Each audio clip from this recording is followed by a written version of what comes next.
Imagine getting dragged out of first class because the crew assumed you didn't belong there, then showing up months later as the man who owns the entire airline. That's exactly what happened to Marcus Hale, a calm, successful investor who turned public humiliation into the ultimate power move. You won't believe how he went from being kicked off a plane to owning the skies. It started as a calm morning at JFK Airport. Business travelers scrolled through emails, flight attendants greeted passengers, and the usual first-class chatter filled the air. Marcus Hale, dressed in a tailored Navy suit, walked through the jet bridge with his boarding pass in hand. He'd flown hundreds of times before. This was nothing new to him. But that morning, something felt different. He settled into his seat, 2A, near the window. He placed his leather briefcase under the seat, adjusted his cufflinks, and nodded politely to the flight attendant offering coffee. Everything was routine, until she came back a few minutes later, her polite smile replaced with suspicion. "Sir," she said, tilting her head slightly, "this section is for first-class passengers only." Marcus looked up, puzzled. "Yes, I know," he said, holding out his ticket. "That's what this is." She frowned, glancing at it for barely a second before stepping back. "There must be a mix-up," she said flatly. "I'll have to check with the gate." Passengers nearby began to glance over. A man 2 rows down whispered something to his wife. Another passenger shook his head slightly. Within moments, another attendant arrived, followed by a uniformed airport security officer. "Sir," the officer said in a practiced tone, "we'll need you to come with us to clear this up." Marcus could feel the weight of dozens of eyes on him. Some curious, some judgmental, a few even recording on their phones. He could hear snippets of whispers. Maybe he sneaked up here. People always try to upgrade themselves. He stayed calm. No anger, no raised voice. Just quiet dignity. "I paid for this seat," he said, standing up slowly. "But if you insist, I'll go." The walk down the aisle felt endless. Every row felt like a courtroom, every stare a silent verdict. The humiliation wasn't in the words. It was in the disbelief on their faces. Minutes later, after a brief argument at the gate, the staff realized their mistake. His name was on the manifest. His ticket was valid. Their faces turned pale with embarrassment. But Marcus didn't gloat or demand compensation. He just straightened his jacket, gave a small, controlled smile, and said quietly, "You'll remember this moment.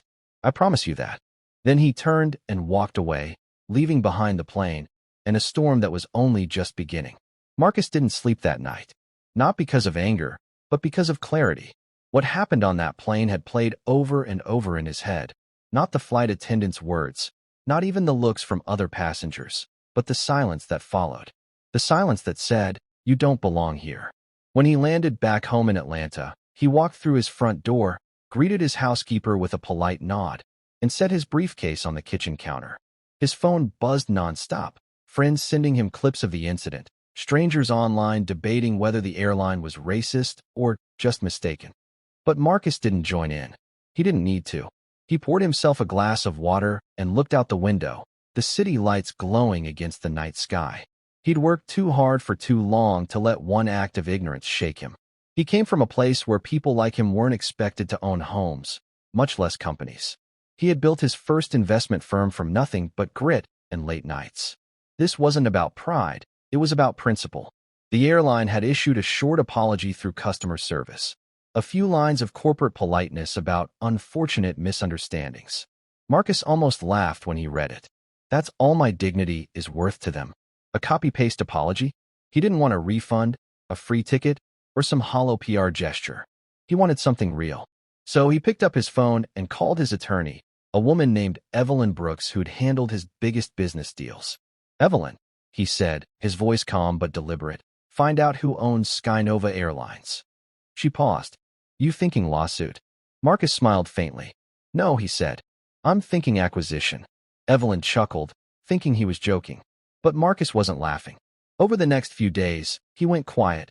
No social media posts, no interviews, no public outrage. While the world moved on to its next scandal, Marcus was planning. He spent late nights reviewing reports, studying financial statements, and learning every detail about the airline structure.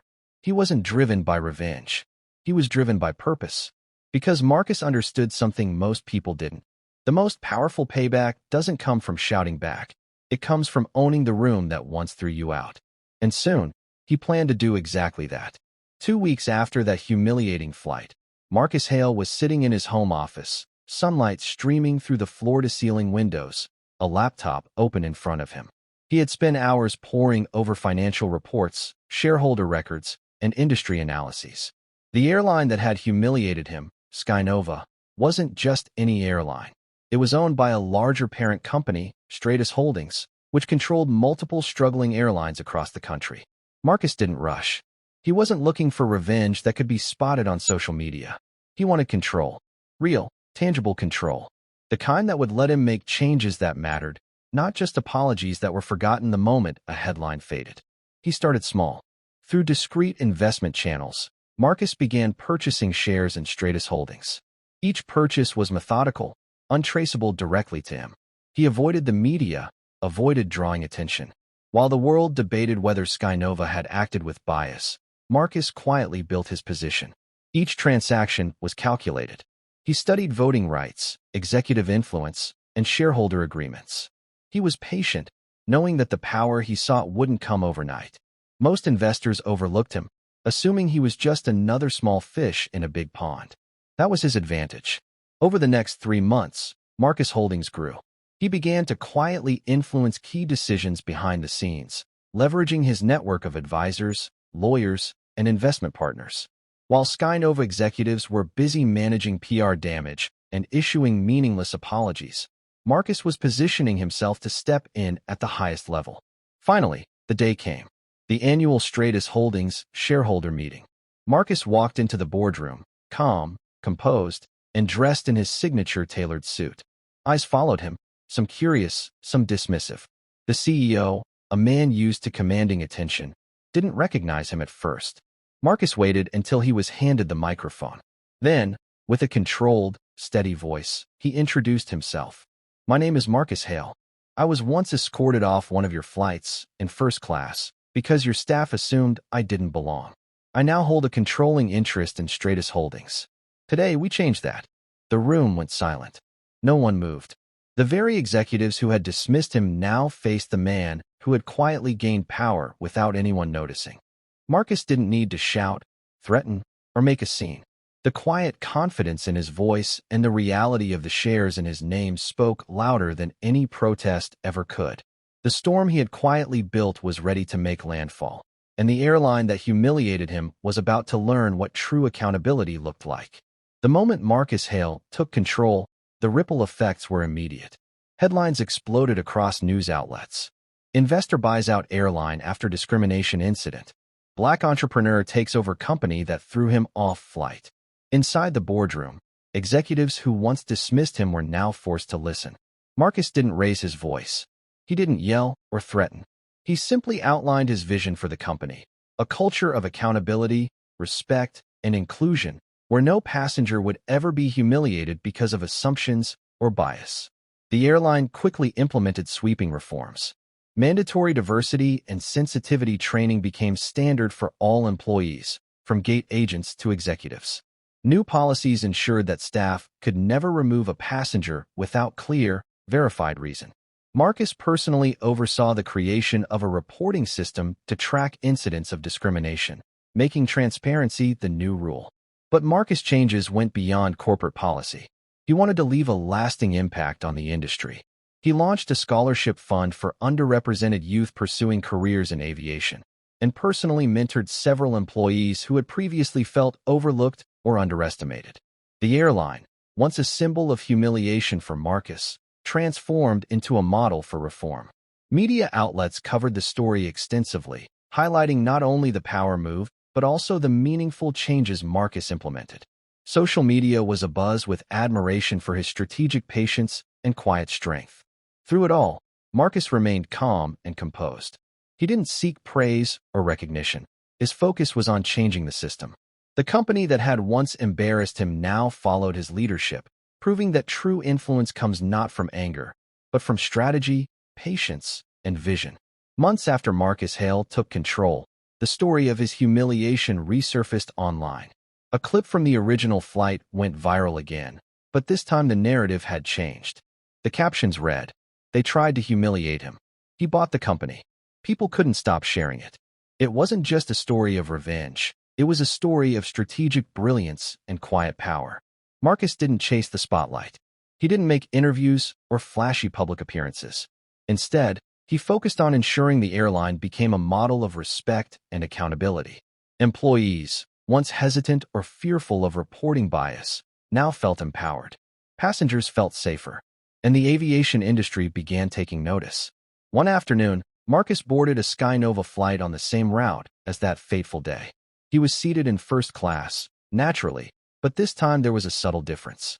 The flight attendant who approached him recognized him immediately, her nervous smile replaced with genuine respect.